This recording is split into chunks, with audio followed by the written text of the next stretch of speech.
Profetas orais são aqueles cujos nomes e mistérios são conhecidos, embora nada escreveram. Portanto, não legaram nenhum documento para a posteridade. Exemplo: Natã, Gade, Aías e Micaías. Então, profetas orais, pronunciados os escritos. Algumas das suas profecias são até registradas, ou pelo menos a sua atividade de profeta é registrada em outros livros, no livro de Samuel, no livro de Reis, mas não há um escrito próprio deles, escrito que eles tenham feito. Então aí temos os profetas orais e profetas literários, finalmente. Estes são o contrário dos profetas orais. Trata-se dos profetas que exerceram, que escreveram os livros canônicos, que possuímos hoje em dia em nossa Bíblia. Exemplo: Jeremias, Isaías, Amós, etc. E aí temos todo o conjunto dos profetas literários. Então, o que a gente precisa deixar bem alerta, bem atento, é que esses profetas registrados aqui não são todos os profetas. Eles são os profetas literários. Tem outros profetas, como ele falou aqui, anônimos. Por exemplo, uma situação que é narrada, se eu não me engano, aqui no livro de Samuel, onde um profeta recebe uma incumbência de Deus de levar uma profecia a um determinado lugar. Só que Deus fala ao profeta assim: você não vai comer e nem beber nessa cidade, você vai entregar a mensagem e vai voltar. E quando o profeta vai e entrega a mensagem, um profeta velho observa, e aí, tomado de inveja, não sei, ele vai até aquele profeta, encontra ele, aborda ele no caminho e fala que Deus trouxe uma outra revelação a ele, e que ele devia ir para casa, ir junto com ele para casa, comer, beber e voltar no dia seguinte. Então o profeta que recebeu aquela primeira revelação, ele sai do âmbito da chamada que Deus tinha para ele. Ele tinha que ir, entregar a profecia e voltar, sem comer e beber. Ele creu na revelação de Deus. Isso. Não creu que Deus poderia falar diretamente com ele, foi dar ouvido a terceiro. Foi dar ouvido a terceiro, isso aí, exatamente isso. Ele deu ouvido a terceiro. E aí ele é atraído para a casa desse profeta velho, come e bebe, e no dia seguinte, quando ele sai de casa, ele é apanhado por um leão no caminho e é devorado.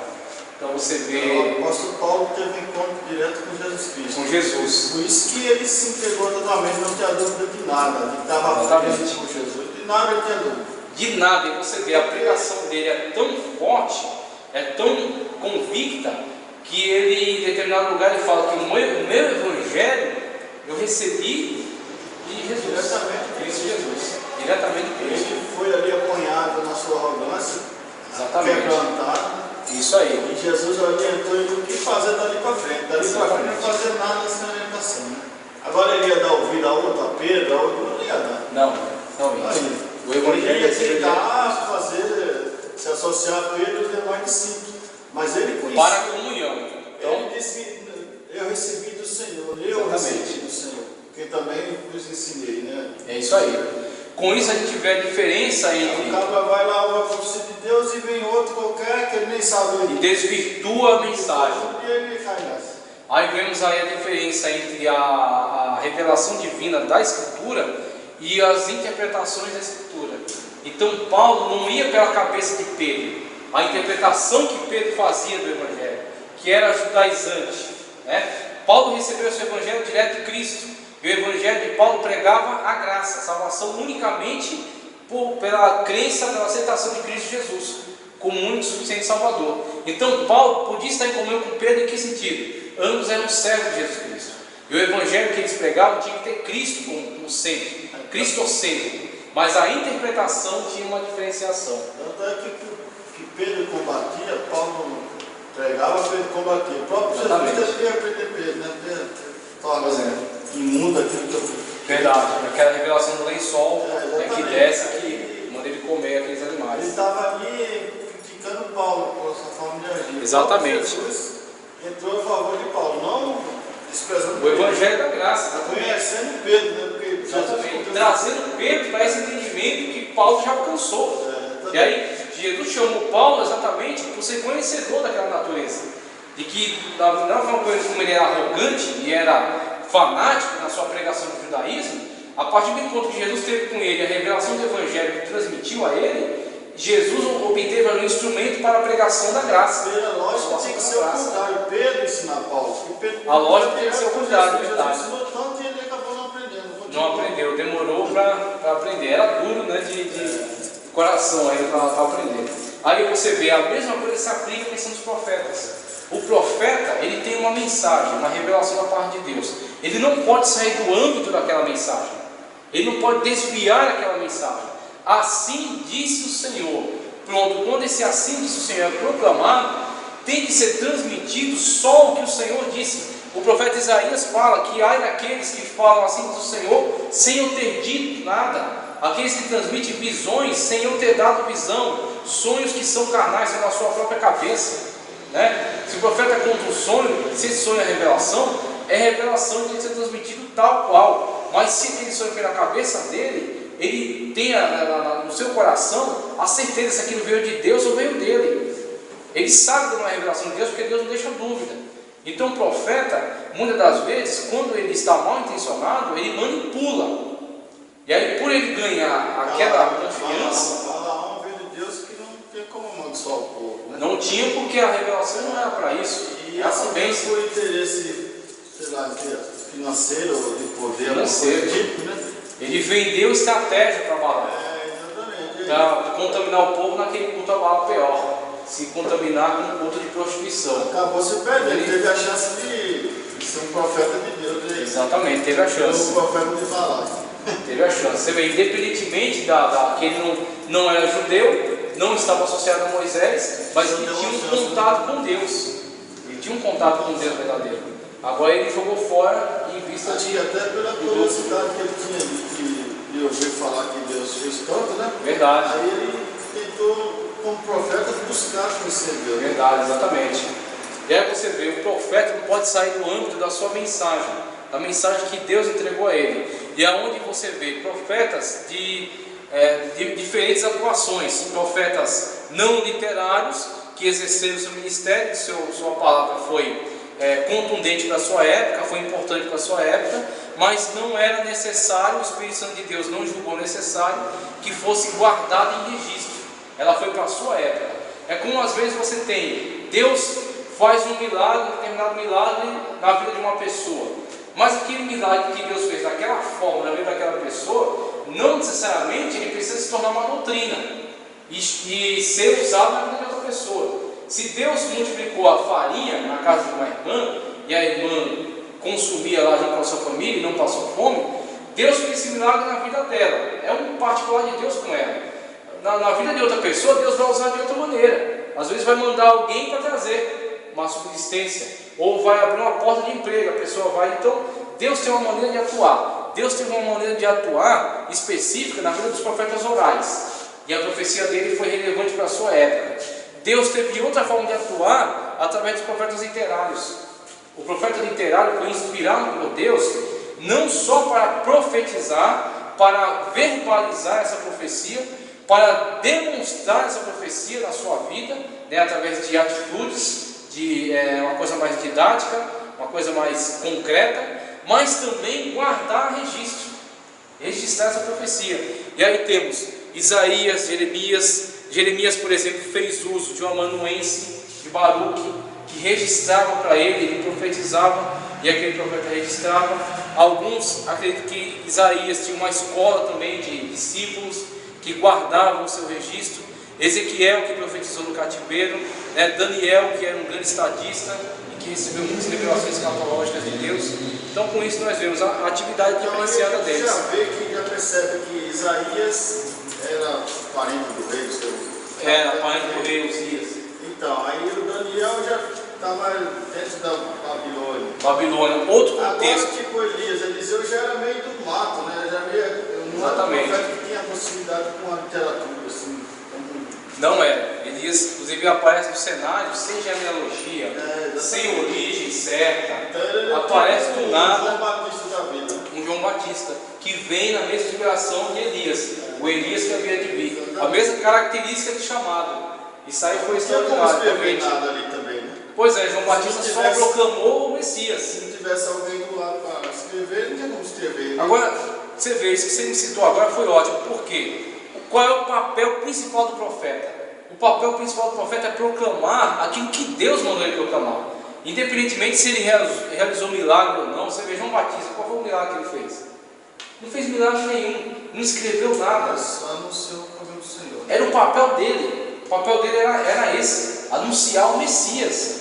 E Jesus falou que dentro do nascido de mulher não há maior do que João Batista, porque o papel dele era esse e ele desempenhou o seu papel. Ele proclamou a vinda do Messias, anunciou o Messias, o precursor do Messias.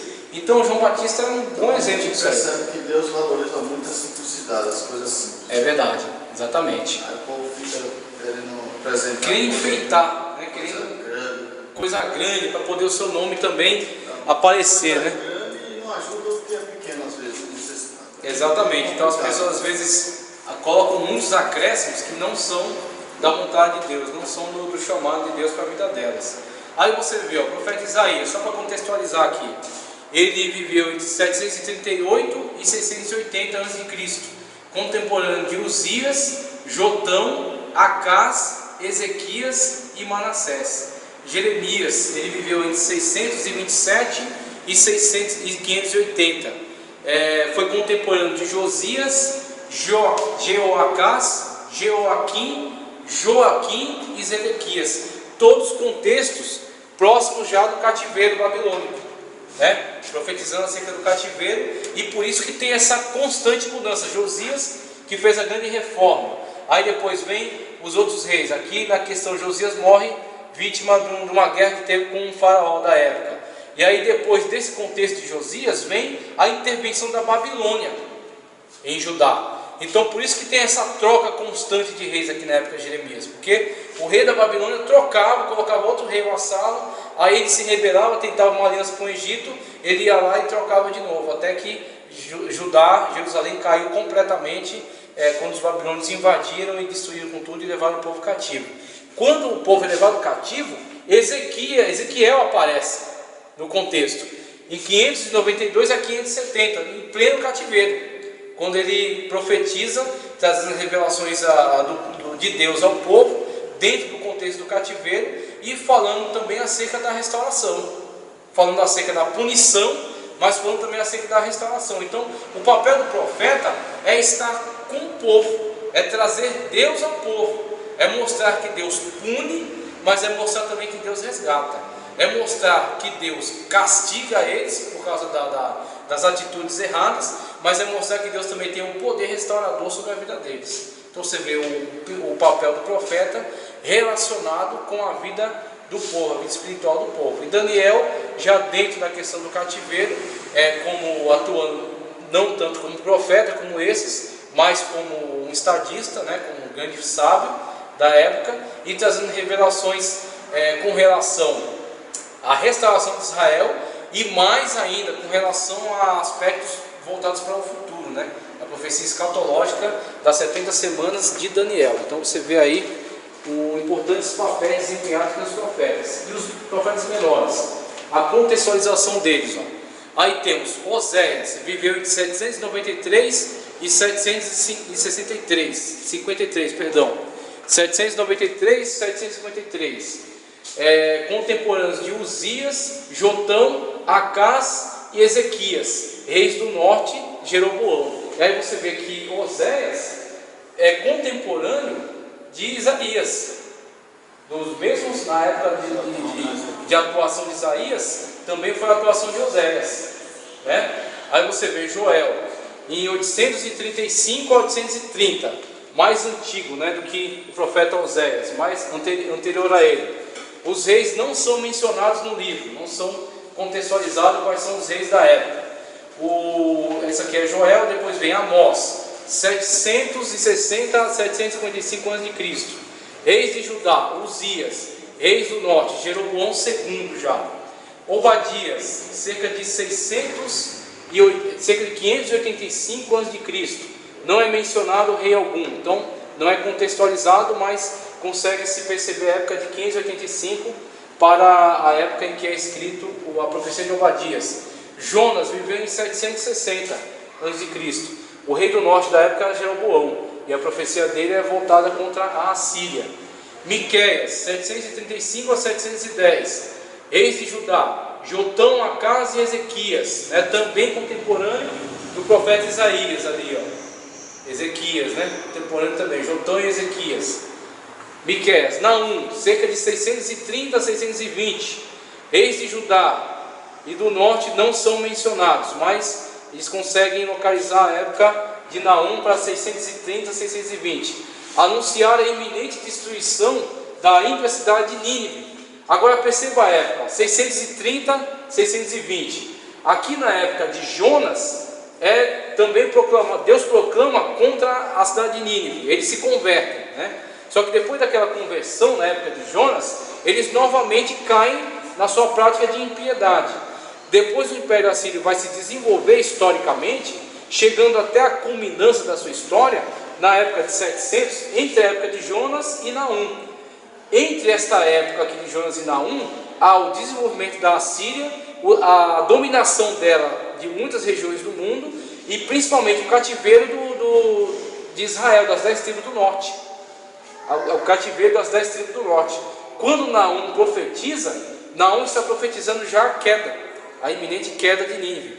Nínive já havia, a Assíria, Nínive a capital, a Assíria já havia levado as 10 tribos do norte de Israel para o cativeiro, do qual eles não voltaram como um povo mais unificado, e se miscigenaram, né? Então Naum já aborda a questão da profecia da queda de Nínive. Então temos aqui uma correspondência entre Jonas e Naum, né? Ambos relacionados com a profecia contra a Assíria. Abacuque, cerca de 606 a.C. Reis de Judá, Jeoaquim, já começa a entrar no contexto próximo do cativeiro, aproximando-se já da questão do cativeiro babilônico, quando há essa intensa troca de reis por parte do rei da Babilônia, que quer colocar um rei vassalo ali. Esses profetas estiveram tudo bem próximos do outro. Próximos, todos bem próximos. De 200 anos. Coisa assim, menos 100, 50, 80, 200, coisa assim. Bem próximo. Isso, exatamente, bem próximo do outro. Abacuque, então, é contemporâneo de Jeremias, ali nessa questão já próximo do exílio, né? Aí temos Sofonias, cerca de 630 a.C., reis de Judá, Josias, aqui já é da época ali da reforma de Josias, é contemporâneo desta época. Ageu, Zacarias e Malaquias, esses três aqui, ó. Aqui temos antes do exílio babilônico, aqui os três pós-exílicos, profetas pós-exílicos. Ageu, Zacarias e Malaquias. Ageu 520, primeiras décadas pós-exílio, exortar o povo judeu à retificação do templo.